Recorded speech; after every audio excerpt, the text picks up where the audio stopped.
On April 1st, 1980, 5 Cuban men crashed a bus through the fence of the Peruvian embassy in Havana. A Cuban guard died in the crossfire.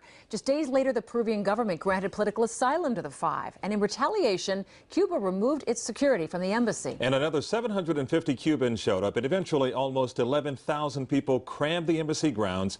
And in a calculated move that changed the destinies of thousands of people, Fidel Castro announced that anyone who wanted to leave the island could be picked up at the port of Mariel, and the Freedom Flotilla was born.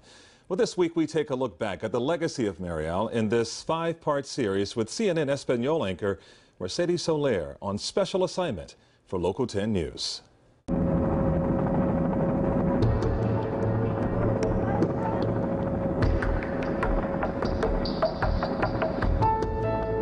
The spring and summer of 1980 brought Miami a perfect storm.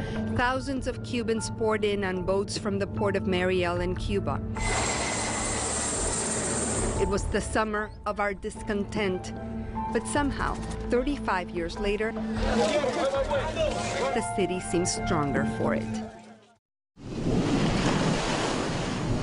Dr. Jose Garcia today teaches Hispanic literature and Latin American studies at Florida Southern College. He was 13 years old when his family took part in the biggest seaborn exodus in the history of Latin America. They became known as the Marielitos. And you could see almost like a massive hysteria going on in the country. It was just tumultuous those early days. It happened so suddenly. The question was, do we intercede and send these people back, or do we welcome them here? The ugly side of it was Castro and what he did and how he manipulated the situation. A 1991 congressional report indicated that at least 10% of Marielitos were actually plucked from Cuba's jails and mental institutions. And while the previous Cuban community was made up mostly of middle to upper class white professionals, the Marielitos, well, they brought over a whole different spectrum of Cuban society which clashed with the existing exile community.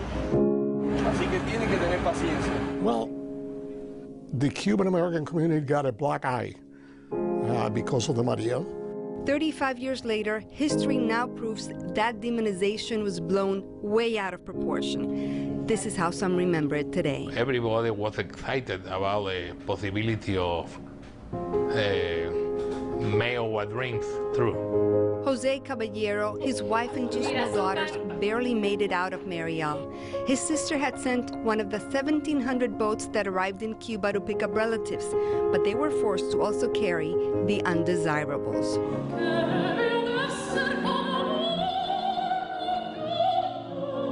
Elizabeth has since become a world-renowned soprano. The plan was that it was going to be 6 of us leaving, but they needed more room on the boat to get rid of what the undesirables were. There was a moment that they were going to separate even all of us. It was almost like a Sophie's Choice kind of situation that they were involved in. On special assignment, this is Mercedes Soler for Local 10 News.